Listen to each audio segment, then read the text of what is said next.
咁呢個中華文明史咧，我想問嗰鼎王做咩？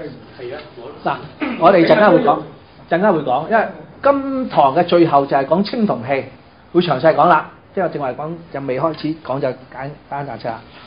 我哋又會用呢個北京大學出嘅《中華文明史》呢4本書啊，4本㗎，而家第一冊啊，就盡量去講晒佢啊，濃縮啦。咁咧就以呢個做個主要，咁我就通過呢個教材咧，就將自己識嘅嘢就盡量融合同大家講下。咁就已經編排咗咧，你睇到啦嚇。我哋第10堂啊嘛，第一堂咧就係講卷1第1章至第4章啊，第4章就講青銅器，我哋就會講齊快啲講下。咁我就會用咁嘅方法擺本書喺度，咁一路講一路揭咁樣。呢個係宇宙奇蹟佢講呢個中國，我哋中華文明史。點解唔用中國咧？因為國係現代嘅觀念，華咧反為一個區域嘅觀念。我哋一陣會講個區域觀念喺邊度嚟。咁所以咧就傳統而家我哋一路學術界都係用中華文明史啦，或者中華文化史啦，中華思想史啦，我哋就唔會用中國咁嘅，因為國就可能係近代啲同埋比較係時代性一啲啊。咁其實呢個內容應該係分開3個大範疇嘅，就係物質文明嘅歷史。咁文明就好簡單啦，咩叫做文明咧？咁就講下2個字先，文同明啦。文咧其實就係符號，紋身。個文嘅甲骨文嘅字咧，就係咧，即係呢度整啲嘢嘅，喺個身度畫啲嘢。紋身，喂，我呢個部族馬騮族嘅咁。就馬騮族好中意馬騮，崇拜馬騮咁你嗰個部族咧就中意龜嘅，咁早啦，打交嘅時候我就打龜，龜係打猴子，咁一個我哋叫圖騰啦，一個圖像一個符號就畫咗喺身上，一種崇拜，一種咁嘅開始。咁但係原來所有文字咧都係由啲圖畫變成一啲符號。有符號就變成文字啊嘛，呢個過程就全世界都係咁啊，人類就咁，所以文咧後嚟就變成文字咁演變咪即係進步咗咯，咁可以又叫做文啦。咁文化同文明唔同係乜嘢咧？明就係日月啊嘛，光明即係好啲，有改善嘅，有改進嘅。文化咧個化就係咩啊？化就係兩個人倒轉咗，即係個人變下啫，就冇講啱唔啱，冇講好唔好。明咧就應該係好嘅為主。咁我哋話物質梗有文明啦，即係而家好啦，有電腦用，以前冇噶嘛，邊有咁方便啫？如果大家冇書嘅，得我一本書點睇啊？係咪先？5個人睇唔到一本書噶。嗱，咁唔同啦，頭先都就大家睇到一本書，係咪好清楚？進步嘅物質嘅進步，我哋講下文化意思就係話，我而家呢個時代嘅人嘅生活各個方式，陣間遲啲又唔同咯。我哋以前着嘅衫唔同呢啲㗎，係咪？咁呢個可能係文化唔同㗎嘛，衫唔同，唔係話有咩特別嘅叻唔叻啊，都係着衫兩樣嘢。衣嚟蔽體好啲，好似有啲文化啲好似企理啲。第二保暖係咪啊？就係咁簡單。除咗物質文明，仲有政治文明。政治文明嘅意思就係嗰種社會嘅制度啦，嗰種嘅管理社會嘅系統啦。因為人就好得意嘅，人就係一聚居咗。咁梗係有啲秩序啦，唔通個個都一齊出個門口咩？咁點排隊啊？由矮到高啦，或者由肥到瘦啦，係嘛？或者由老到亂咯。咁有一個秩序，咁邊個制定呢啲制度啊秩序咧？我哋就稱為政治。嗱，喺古代咧，個政嗰個字就好清楚嘅，就係話扶正佢啊。呢個正咧係嘛？呢個係咩啊？手嚟嘅，將啲嘢扶正佢，咁啊叫做正啦。治咧就治理，啊治理關於水嘅喎。點解啊？因為我哋中國黃河成日泛濫，你搞唔搞得掂啊？你搞掂冇啊？升官，即刻升官。所以喺呢度嚟講咧，政治其實意思就係想社會嗰個活動大家係正常和諧。精神文明啦，精神文明咧就係人類嘅思想、思維、精神狀態點樣去提高佢咧？人與人之間嗰種嘅交往可以屬於係精神方面嘅，但係亦都可能因為管治嗰個政治嘅問題嗱，所以呢方面咧亦都有可能係三樣嘢係互相關聯重疊，外在化嘅亦都有，內在化嘅亦都有，咁所以文明嘅一個理解咧，我哋可以稱為係三大嘅範疇之間嘅中環交錯。當然我哋會係講到嗰啲歷史嘅人物啦，對於呢個文明嘅貢獻啦，咁歷史嘅意思就係話佢嗰個發展嘅過程。我哋講文明史咧，就唔同一啲專項嘅歷史，譬如科技史或者係衣服歷史當然我哋會講一啲單項嘅，會介紹啲單項嘅，譬如等下我哋講青銅嘅歷史咁樣。咁但係其實我哋講文明史係想講一個整體，話俾大家聽呢啲單項之後，而形成一個文明嘅演變、進步、進展，或者啲人嘅諗法點樣去增加咁你喺個單元學習之後嚟一個嘅總體咯，就喺呢度。咁中國嘅文明咧就對世界好有貢獻，大家都知道啦。四大發明係咪大家始終睇唔到喎？清晰咁好啲啊？係好啲。咁好啲好咯。係嘛？好似有中國有四大發明呢啲係對世界文明有貢獻咯。仲有一個情況，原來世界嘅四大古老文明當中咧，係唯獨是中國咧係冇斷到，或者叫做冇將上古嗰啲文明咧失傳咗，而其他嗰三個地方咧就麻煩啦。第一個我哋講咧，如果人類最早咧個地球嘅歷史咧，可能係46億年產生咗個地球嗰個波波地球波波。人咧大概係有350萬到200萬年，可能最初我哋計埋人猿去到直立人嘅時代咧，即係人可以企起身嘅咧，大概係200至300萬年以前。如果真正進入現代人咁嘅情況咧，其實係1萬年左右至4000年。但係我自己嘅佢呢度咁寫但我嘅睇法唔係。第一，所謂人猿嘅時代咧，就係人猿。人猿咧係唔係進化到人嘅？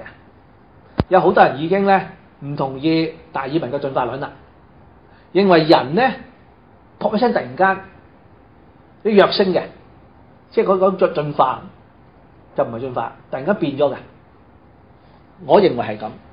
突然間變化，即係我同意呢個講法。反為你話去好似進化論咁慢慢進步，唔係嘅。因為我哋而家從我哋有咗現代科學去跟進嗰啲人猿之後咧，人猿都冇進步過。啲人猿最聰明、最接近人嗰啲人猿冇進步過。有兩大問題，講直立啦。原來咧嗰啲人猿係可以企起身嘅。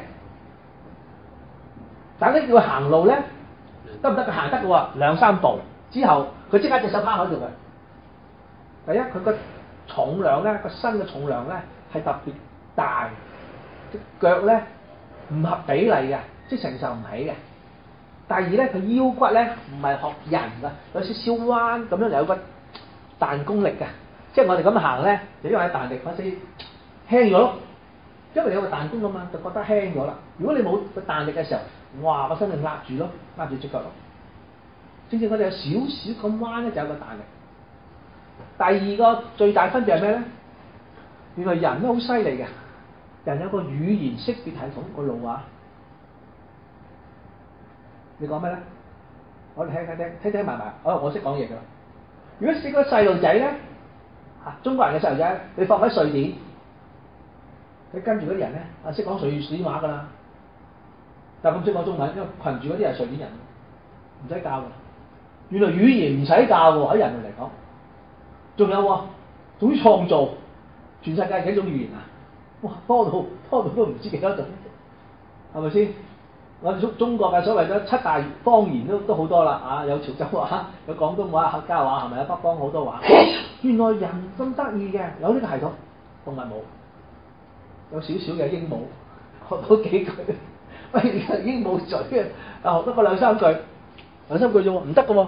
嗱，所以喺呢度好得意，係咪人類喺1萬年前，嘣一聲突然間你話佢咩都好啦，宗教上咩神仙賜都好啦，總之係突然間個人類係飛躍地進步咗，就係正如佢話直立，身軀變咗，同埋嗰個語音系統有咗啦。呢個咧好得意喎，係同時間，即係中國係咁，喺歐洲、中亞地區係咁唔係歐洲，應該係中亞地區。喺非洲、埃及又係咁，喺印度又係咁，4大文明古國一樣咁。我嘅理論，我嘅睇法係呢個，大家同唔同意唔緊要，再研究。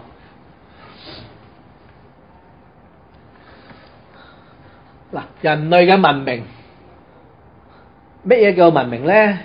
有一個講法就係話，我哋識得用嗰個天然嘅資源，然之後產生經濟嘅活動，呢個咁講法啦嚇。我哋人好特別就係話，喺地球上高，我哋唔係最叻嘅動物，但係我哋係咩嘢善用，我哋識得製造，識得搞震。嗱，呢個就係我哋嘅文明。仲有一樣嘢就話，我哋人嘅資源有限嘛，我哋力量有限嘛，我哋冇牛咁大力，整隻牛去耕田，耕田我就種稻米，你啊種番茄，喂，交換下啦，喂，俾啲番茄我食下啦，喂，你冇米俾啲米你食下，大家喺個交換當中咧，咪生產咯，經濟，喂，好喎，我想食多啲番茄，種多啲米，但係我唔識種番茄啊嘛。嗱，你喺嗰度嚟講咧，有一個講法就係呢個文明嘅產生嘅一個重要嘅因素。好啦，我哋睇翻古老嘅4大文明同我哋其中個比較，中國文明啊，第一就係古埃及文明，係大概嚟講咧係公元前4000年，即係6000年啦。佢哋開始建立個法老王朝啊，法老王。大家而家睇到嘅金字塔啊，啲真人面像咧就係法老王。佢哋經過咗咧31個王朝就結束咗。去到公元前嘅332年332年，公元前332年大概係咩時間咧？大概係我哋中國嘅漢朝咁上下啦，唔係漢朝啊，應該仲要再早啲啦。332就應該係戰國時代啊，戰國時代，因為秦始皇你睇下，秦始皇係公元前221年建立個帝國啊嘛，咁332即係我哋中國打得好七彩嘅時候，戰國時代啦。佢亦都係開始戰國時代，就俾人哋入侵，就俾呢個馬其頓嘅亞歷山大入侵咗，佔咗埃及，滅咗佢古老嘅埃及呢個國家，慘啦！以後就冇咗呢個古埃及嘅文化流傳，馬其頓之後點啊？馬其頓就係成為咗基督教歐洲式啦。後來又俾阿拉伯人佔咗，直至到而家咧，埃及咧都係以阿拉伯文化為做主體，佢自己嘅古老文化咧係淹沒咗。咁你話又唔係完全冇晒嘅？聽聞講，大家買個金字塔嚇，擺喺個台頭都有啲能量喎，好啲喎，精神好啲喎，有冇？有咁嘅。亦都有啲人咧整啲金字塔三個叫你坐喺裏邊，坐下都好嘅，舒服啲嘅，係咪啊？係嘅。佢又有啲宇宙嘅力量係做到出嚟嘅。咁呢個係個特別。當然呢個咧，佢仲有啲奇怪嘢嘅。佢話呢個金字塔你點擺咧，個方向啊，喺台面啊係有唔同嘅，即係有啲咁嘅學問流傳到少少落嚟啦。咁但係呢個好少啫喎，係咪？唔係咁多，即係話佢古老嗰個文化係好犀利，係流唔到落嚟。而家我哋入到金字塔裏面睇嗰啲，全部係象形文字嚇。佢象形文字亦都類似中國象形文字嘅。咁但係而家埃及用嘅文字又唔係象形文字啦，又唔係古老象形文字演變啦，就變成咗現代嘅埃及嗰啲拼音文字啦。第二個咧就巴比倫。而家嘅學術界咧，一般嚟講咧，大家差唔多公認，全世界古老呢四大嘅文古國咧，最威嘅、最叻嘅就巴比倫文化，係佢最早、最先、最叻嚇。巴比倫喺邊度啊？我哋叫兩河流域啊嘛，就係而家嘅伊拉克嘅國家個地區，兩條河夾住。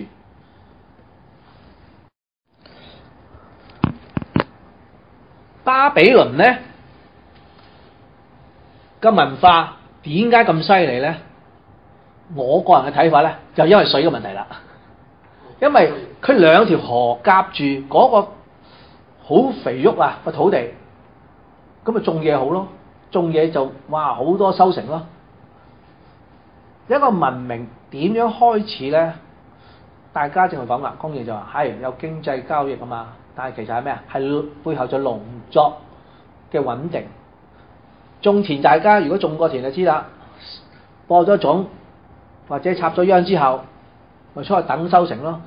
喂，咁你好得閒啊？好得閒咪整下啲手藝啦、手工藝啦、諗啦，整啲公仔啦、整個壺啦、整個罌啦咁啊，咁就嚟啦。文明咪嚟咯，仲有進步咯。咁佢兩條河夾住，其實等於中國。中國都係兩條河夾住，黃河同長江。其實我哋唔好忘記長江。啲人成日講黃河，其實而家知道係有一個問題嘅，唔啱嘅。係黃河同長江等於伊拉克嘅幼發拉底河嗰兩條河夾住嚇。咁你喺兩河流域之間咧，做咗文字，做咗呢個楔形文字啊。而家楔形文字一樣噶，冇人識晒。佢都係象形文字變成一路拼音，係咁寫。呢個楔字木字邊，契機。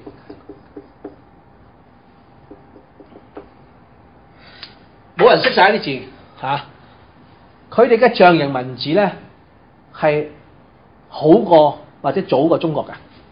有一個講法就甚至乎就話，佢哋嘅象形文字傳到嚟中國，影響中國，會唔會係啊？我同意㗎。我哋唔係。即係獨大文化，我哋唔係最叻，而叻就係我哋係咩咧？叻就我哋保留到個象形文字嚇。而呢個巴比倫就慘到咩咧？慘到國家俾人滅亡，佢啲文化就俾人剷咗啦，就係俾北方嗰啲波斯啊波斯嘅外族文化咧，係嚟到入侵之後，全部將佢剷除晒。佢曾經有400年歷史啊，所以呢個咁嘅時間足以令佢個文化係興旺，做到空中花園。點解空中做個花園咧？諗嚟諗去諗唔到，而家啲人唯一諗法就係話，可能我哋好似而家起大廈咁，起高啲喺上邊整個花園咯，咁係咪咁簡單咧？咁我哋諗下簡單，就而家啲水點樣整到咁高啊？點樣泵上去先？第一個問題啊，空中花園嘛，好啦，你而家喺屋企。個頂3樓頂屋頂嗰度整個花園，啲水點樣？你冇可能叫人日日佢可能㗎，你梗係有啲咩㗎？係嘛？有啲引水道諸如此類嘅嘢，佢點整？會整到出嚟咧？會，哇！犀利啦，係咪先？嗱，呢個就係佢哋嘅輝煌嘅文化，但係唔知消失咗，唔見到。咁呢個後來就亦都俾亞歷山大佔領過，亦都俾希臘文明咧進入過。咁而家伊拉克又都變成嘅中東嘅阿拉伯文明啦嚇，以嗰度為主啦咁。好啦，第三個體系咧就係印度文明古文明。剛才我哋提到阿拉伯文明，阿拉伯文明咧就後啦，唔係早期嘅。而家我哋講早期嘅古文明，印度嘅文明咧其實又係好慘，冇乜人知嘅。佢叫做哈拉帕文明，個帕有個根字邊嘅。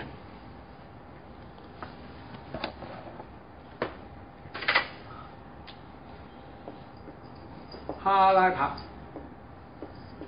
文明點解咁咧？因為印度人唔注重歷史，唔會話我記低啲嘢，咁唔記低咪冇人知咯。講下兩代三代就冇人知。阿爺點㗎？唔知。阿爺嗰代啲發生咩事更加唔知，冇人寫低啊嘛。佢哋唔注重歷史嚇。但係咧喺我哋而家發現到咧，有70幾處地方啊，有嗰啲嘅文明古蹟，包括咗有2個大城市同埋100幾個嘅小城鎮村莊。咁你諗下啦，即係嗰啲人數都唔少嘅，聚居啊、生活啊，係咪？咁我一路即係我講啦，當佢穩定嘅時候，佢就文明一路進步，一路改善噶啦嘛。咁但係弊在就冇留低啊！佢哋嘅銅器啊、陶器啊、紡織啊都唔錯嘅啊。呢個吠陀經咧，或者吠陀時代咧，就喺公元前嘅1500年。公元前1500年咧，就大概我哋叫做周朝嘅時代啦，係咪？佢咧就已經都幾好噶啦。商啦，商朝啦應該。商朝就係公元前1600年至到1000年左右，呢個商朝，即係佢喺商朝同我哋相遇嘅時候，佢都好進步下，即係佢紡織啊、陶瓷啊、銅器啦，銅器啊，我哋嘅商朝時代咧又係好進步嘅，跟住就鐵器咯，個文明係點嘅咧？我哋通常叫做咧石器時代啊嘛，石器時代有舊石器時代啦，新石器時代啦。跟住到銅器時代咯，銅器時代咧就變咗再一個叫青銅時代咯，就再到鐵器時代啦。而家都會講點解個石器時代就係攞啲石頭，即係幫到自己做啲嘢嘅。所以我哋最簡單嘅講咧，兵器，大家知唔知最早嘅兵器係咩咧？攞嚿石頭掟佢咯，就咁簡單係嘛？我掟咗你冇咗噶咯個石頭，我咪執定一大紮咯，10嚿咯，我掟10嚿都冇噶啦，咁點搞啊？咁啊唔係兵器嚟啦，呢個只係咩啊？一個預防或者係一個短暫嘅攻擊性嘅，唔算器喎，器具係咩？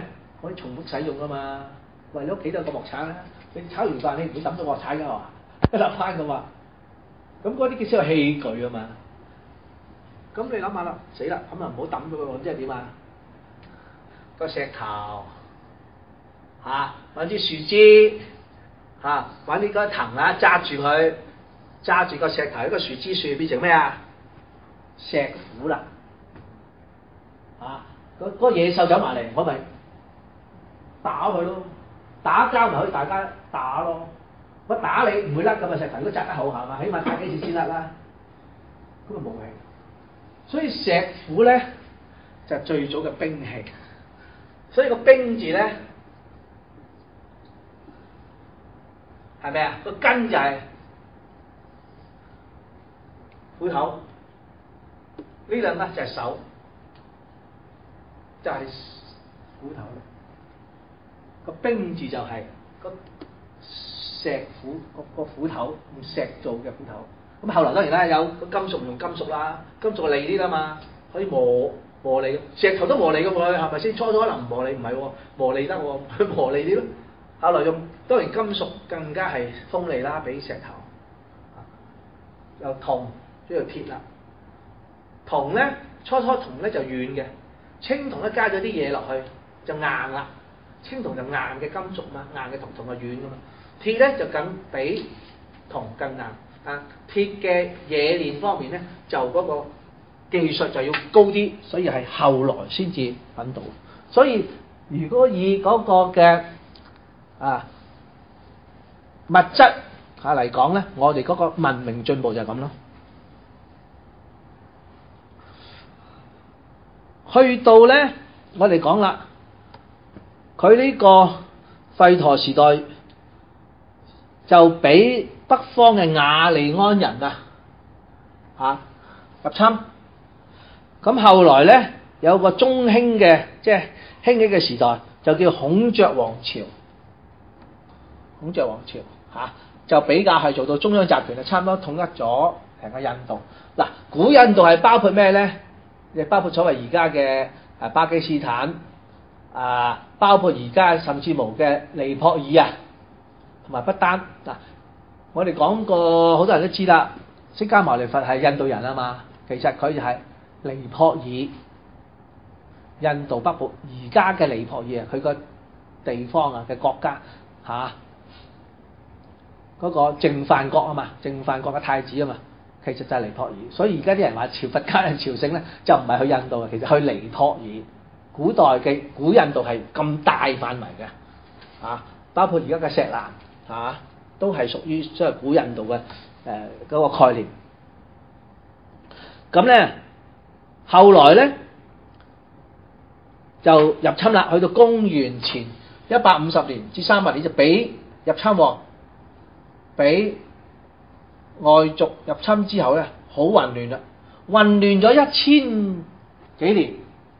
呢千幾年係咩咧？變咗戰國時代，即係整個印度大陸分咗好多小國，打嚟打去，冇統一過啦。即係孔雀王朝統一之後就冇1000幾年就冇統一過啦。直至到點啊？印度俾英國侵入咗，做咗殖民地。英國犀利，成個就印度統一咗，做咗佢嘅殖民地。所以咧有一個叫做東印度公司啦。成為一間東印度公司表面上就梗係嗰啲人做生意，實在嘅嗰啲英國啲貴族開嘅公司喺印度做生意嘅主要。咁佢英國就派咗個總督去管印度就政治嘅啫，佢又唔做商業啊嘛。咁商業就東印度公司咁樣。咁呢3個文明咧都斷咗，即係話講啦，埃及俾羅馬。又俾阿拉伯統治咗巴比倫咧就直情俾北方嗰個波斯人即係而家嘅個所謂叫做蘇聯嗰一帶嗰啲野蠻民族波斯伊朗北部嗰啲咁樣就冇晒。而家現代嘅伊拉克咧，純粹係現代一個國家。冇乜保留到佢嗰個嘅文化，即係最弱喺文化保留上高。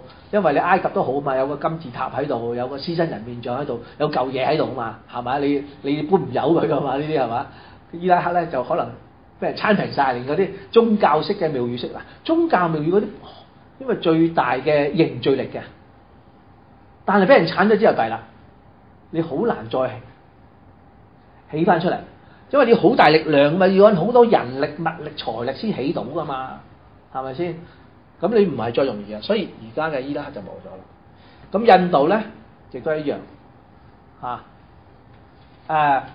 我哋講咧喺唐玄奘，大家都知道我哋講佛學嘅時候都講過，唐玄奘去印度取經嗰間寺院咧，就叫做那蘭陀寺就喺印度嘅中部嚟嘅咁咧，當時唐玄奘去到嘅時候咧，有萬幾個僧人喺度讀書，萬幾人喎，哇！咁嘅古代大學嚟噶嘛，個僧人係讀嗰啲專科嚟噶嘛，佛學專科啊嘛，萬幾人，淨係僧人喎，唔計嗰啲工作人員喎。咁你話啦，成間嘢好大。咁後來因為係啦，當唐玄奘取完經，咪翻去中國啦，唐朝嘛翻去翻譯嘅經，冇幾耐咧，嗰啲北方嗰啲人就亂啦，入侵喎，燒咗，因為佢哋北方咧係主要係白種人嚟嘅入侵，因為印度人係乜嘢？印度就係一個叫做中式人種啊，我哋叫做中式咖啡色啊。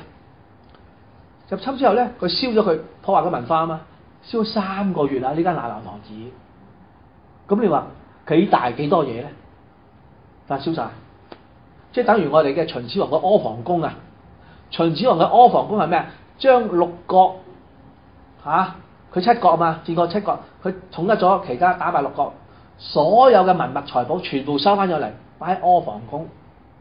項羽咧就嬲啦，就話你個阿劉邦咁快入到去咸陽，早過我，攞就一把火燒咗佢，將阿房宮燒咗，又係燒咗3個月。所以中國咧保密又俾佢燒咗，真係慘中國唯一咧就講啦，就能夠留返咗幾千年延綿不絕嘅文化係非常之整體具大性。整體性就係話，自從我哋陣間會講每一個朝代將嗰個擴張成為一個一統嘅概念之後咧，呢個整體觀念到而家我哋中國都係想整體觀一統天下，邊個做皇帝，邊個做主都想一統天下嘅就唔想係分嘅。點解咧？知道分咧係好容易更多摩擦。我哋中國人內部咧比較容易融和唔同嘅民族嘅相處但係一講到政治咧就唔同啦，就打到你死我爭做皇帝。咁所以話唔分就好過分嘅，一分咧就麻煩啦。咁呢個咁嘅流傳落嚟先，我講喂，秦始皇你咪燒咗下啲文物冇？但係一個好處就係嗰啲墓嗰啲葬晒落去底下咧，有好多嘅文物好多嘅歷史，我哋而家揾翻出嚟咧都流傳到嘅其中一個好重要嘅，我哋講啦，我哋記錄啲文明、記錄啲文化要文字啊嘛，係咪？我哋中國人咧唔係最早發明用紙嘅，最早發明用紙就埃及人。埃及人咧就係嗰啲尼羅河側邊嗰啲蘆葦啲蘆葦纖維好好嘅，攞嚟做紙好好噶。佢就好早就發明用紙啦。咁用紙咪寫低嘢記錄咯。你話我咪要記錄文明啊嘛，咁弊啦，紙會爛噶嘛，咁亦都爛咗。中國人咧就冇紙就用竹連水浸都唔怕。仲有嗰啲墨啲墨咧就係嗰啲煙出嚟嘅，整啲墨嘅。呢墨又係唔怕水嘅。所以啲竹簡嗰啲書咧可以流傳啦。咁中國除咗呢個竹簡嘅書流傳我哋嘅文明文化之外咧，我哋有用好多嘢係配合嘅，包括我哋就話尊重歷史啦。尊重歷史係連帶令我哋尊重祖先咯，係嘛？我哋尊重祖先嘅崇拜啦，喺好多嘅記錄當中，我哋一定要乜嘢啊？尊重祖先。點解？祖先留低啲嘢俾你㗎，我哋好尊重佢啊咁樣。我哋嘅所謂三皇五帝啦，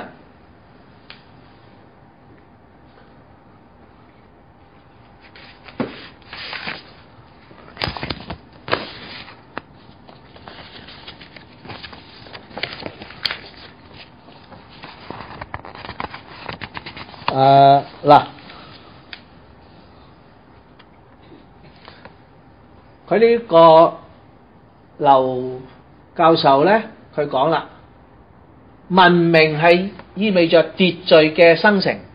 咩叫文明？就係有秩序嚇，同埋暴力嘅形態化，即係我知道你，同埋你係有意地使用暴力嘅。上古人冇意使用暴力㗎，點解？亂嚟㗎咋？嗰啲就唔係文明咯，中意打交，獅子老虎嚟，我又走去襲擊佢，或者佢又襲擊我，嗰種即係力量暴力嘅使用咧，冇一個形式嘅，即係唔識打交嘅可以話。即係講啦，個兵器抌一個石頭冇咗㗎咯，點搞啊？唔得㗎喎，要點啊？即係成兵器，咁你先至係一個文明啊嘛。打交都有文明㗎嘛，就係要識得打啊，所以有秩序嘅呢個先係文明。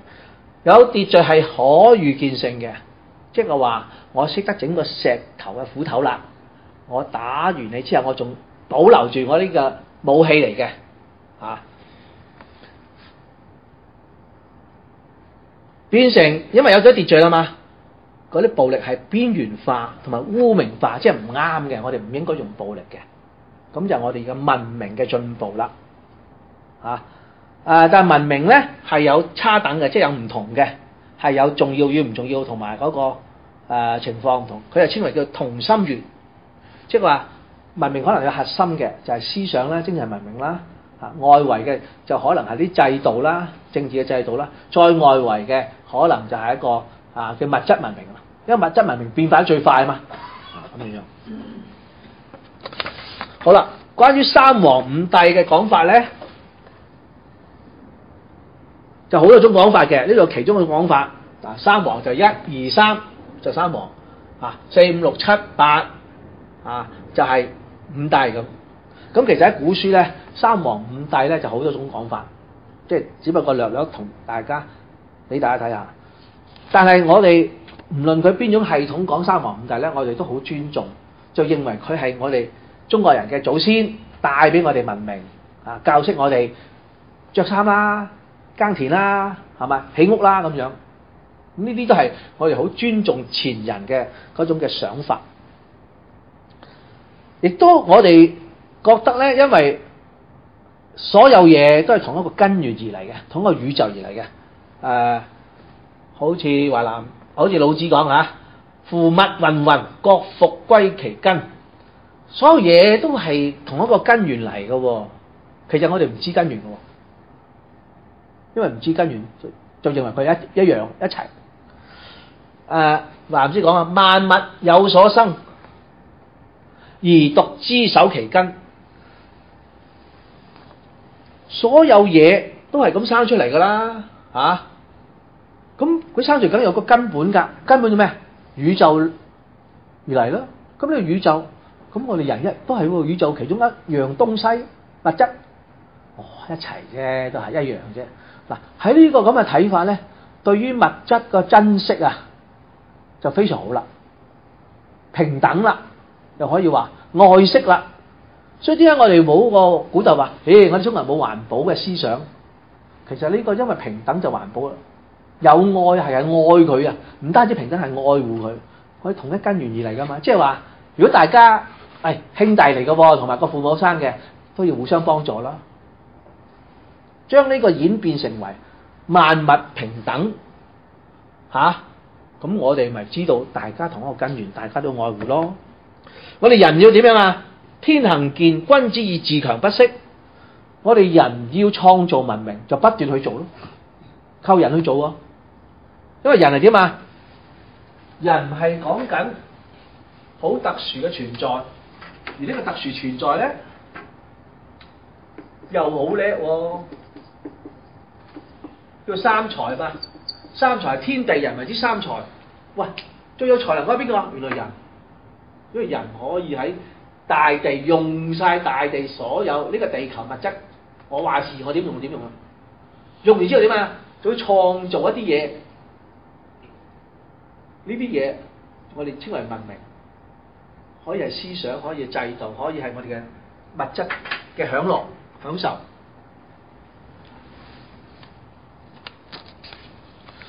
好啦，我哋中華文明嘅思想內涵咧，陰陽觀念。陰陽咧係一個動態嘅活動嘅情況。可以分為天地，可以分為動靜，但係我哋嘅意思就係話唔好睇緊一樣嘢，即係話唔好認為佢係咁樣樣，其實陰陽係會乜嘢？係會變動嘅。我哋中國人咁嘅思想啊，人民精神，我哋以人為主嘅，點解啊？如果人唔存在，咩都唔使講啦，乜嘢都冇發生過啦，冇文明發生啦，冇我哋人產生啦，所以我哋係注重人嘅嚇。故仁者，其天地之德，陰陽之交，鬼神之會，五行之受氣。我哋一早知道原來人係同動物或者其他嘅物類係唔同嘅，好奇怪嘅，唔係達爾文所講嘅人進化由嗰啲猩猩轉上嚟，唔係嘅，人係好獨特嘅。呢個就係中國人嗰個思想嘅基礎，所以先至發展到我哋嘅文明出嚟啊嘛，進步出嚟啊嘛。第三點咧，我哋係崇德上群，我哋係好尊重道德啊，因為我哋覺得咧，人嘅文明其實就係因為識得去有道德。孟子講得好清楚啦。人同禽獸分別係咩啊？惻隱之心。點解你會見到細路仔要跌落井，你會同情佢咧？因為你係人。咁我哋人唔同啊嘛，呢個文明就係我哋有道德。咁喺《論語》講啊，咁子張就問啦，純德辯惑。喂，究竟我哋點樣可以尊崇呢個道德？道德係乜嘢咧？我哋點樣可以解我哋嘅疑惑咧？孔子就講：主忠信，穡義，崇德也。你一定要個人忠信啦，有義啦，有義嘅活動啦，咁就係德啦，道德啦有。朝聞道，夕死可矣。如果你能夠知道個道德係咁高尚嘅，第二日死咗都抵啦，都值得啦。點解？因為人嘅追求乜嘢？就係追求道德啫嘛。呢個就係人嘅追求最高嘅精神嘅文明咯。呢個就係中國傳統嗰個思想。咁但係喺群，即係喺個群居處係點樣咧？追求乜嘢啊？中和之境，呢個就亦都係相當重要嘅中國文化。各樣嘅文明，尤其是而家我哋睇翻喺歐洲啦，係嘛？而今日嘅歐洲點解咁多爭鬥打咧？就係話，喂，我呢個族都同你個族唔同喎，我要獨立啦，我要自由，你又唔明白我噶啦，我呢個族咧就係要咁諗嘅，係中意整個水壺擺喺前面嘅。你又唔係嘅，你又要擺個水壺側邊嘅，唔得，我要同你唔同，我要獨立。西班牙成日話要獨立，嗰個蘇格蘭又話要獨立，點解？佢西班牙點解獨立？我呢個省好豐富，揾好多錢，做乜要納稅俾你中央啫？咁如果我自己獨立咗，我呢個咪自己多啲錢用咯，我嗰啲呢個族嗰啲人民，呢個區嗰啲人民咪可以富有啲咯。點解要抽稅俾晒你中央幫我啲窮省啫？點解你幫佢啫？佢又同我啲話又唔同，有啲音又唔同，佢係客家話嘅，我潮州話嘅，梗唔同啦咁。嗱，佢哋係咁細去分啊！但中國人就唔係，中國人就比較大啲嚟睇。冇啦，唔好咁啦，大家都要來往噶嘛，係咪先？雖然我啲客家話唔明白你啲潮州話，但係都要大家相處噶嘛，係嘛？即係盡量避免咩？盡量避免摩擦啦，去打交㗎嘛，打交係唔好嘅，大家知道。打咗咁多年交啦，知道打交係唔好㗎嘛。即係我哋會去先諗係咩啊？先諗係點樣和諧相處，就唔係先諗個利益。大家諗到利益一定分。嗰個弱勢嗰個梗係想黐埋，喂，你有錢係咪？我定你同你埋一齊。嗰有錢調翻轉頭啱相反，唔想救濟你。你唔想分啲利益分俾你係咪啊？呢個好正常嘅人嘅心態。咁你弊啦，咁你點搞咧？咁唔掂噶嘛？亦都有可能好處係咩咧？中國大部分原始嘅情況咧，其實都係比較富庶嘅。個中原地區我哋比較富庶。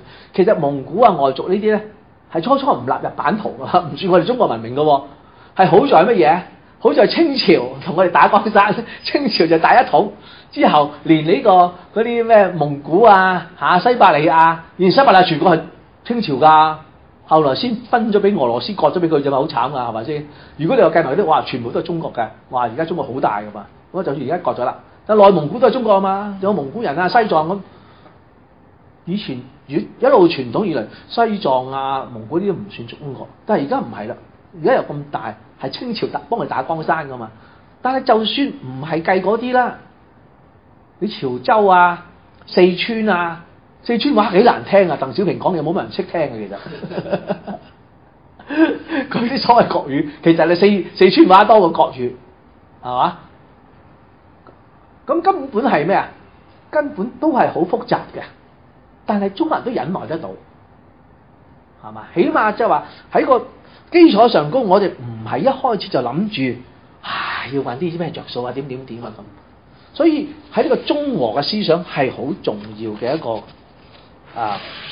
關鍵，所以我哋2008年咧，大家都唔知有冇留意嗰個奧運咧，就用一個字和字嚟到即係做表演就表演我哋嘅文化，用個和字嚟主要嘅。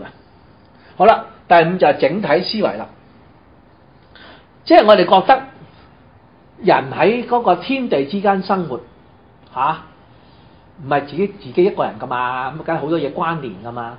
所以我哋會諗到家庭，諗到國家、社會環境嗱，所以呢個整體觀咁樣出嚟變成咩啊？中國中醫咯，中醫所以把脈，要為心肝脾肺腎，所以中醫應該冇專科㗎。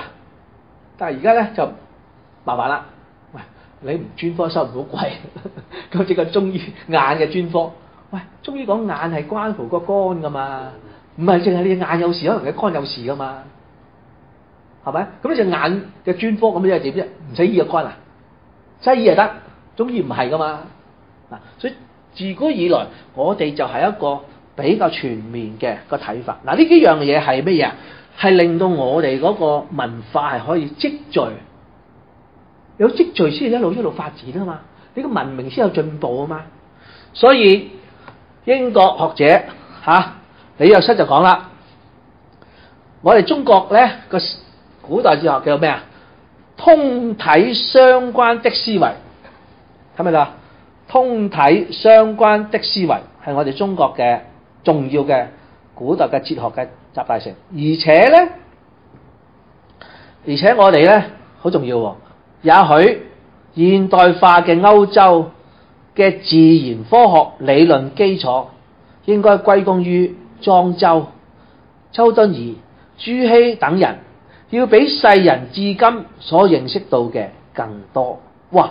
原來莊周，原來周敦頤，朱熹，你全部講科學嘅，科學嘅理論啊嘛。科學嘅理論點樣嚟㗎？莊周講緊咩啊？講緊物化啊嘛。喂，你係蝴蝶定係莊周啊？喂，你呢個四眼哥哥唔係呢個蝴蝶嚟啫係嘛？咦？咁我哋講愛迪生講嗰個咩物質能量互變，能量可以變物質，物質可以變能量嘅，咦？咁咪即係莊周變蝴蝶，蝴蝶變莊周咯。你見唔到嘅嘢原來可以變出嚟嘅喎，係咪啊？周敦頤講咩啊？太極圖說，個太極圖咧拎咗去德國嗰個萊布尼茲望一望，咦？陰陽。叮當叮當，咦！我變咗二進制，二進制就搞掂咗啦。跟住咪咦？電腦運算咪靠二進制咯，着燈熄燈就咁簡單。哦，叮當咁人就製咗電腦出嚟啦，係咪啊？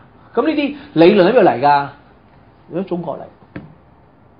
所以呢個文明，我哋嘅文明係好重要嘅咁樣嘅演進啦。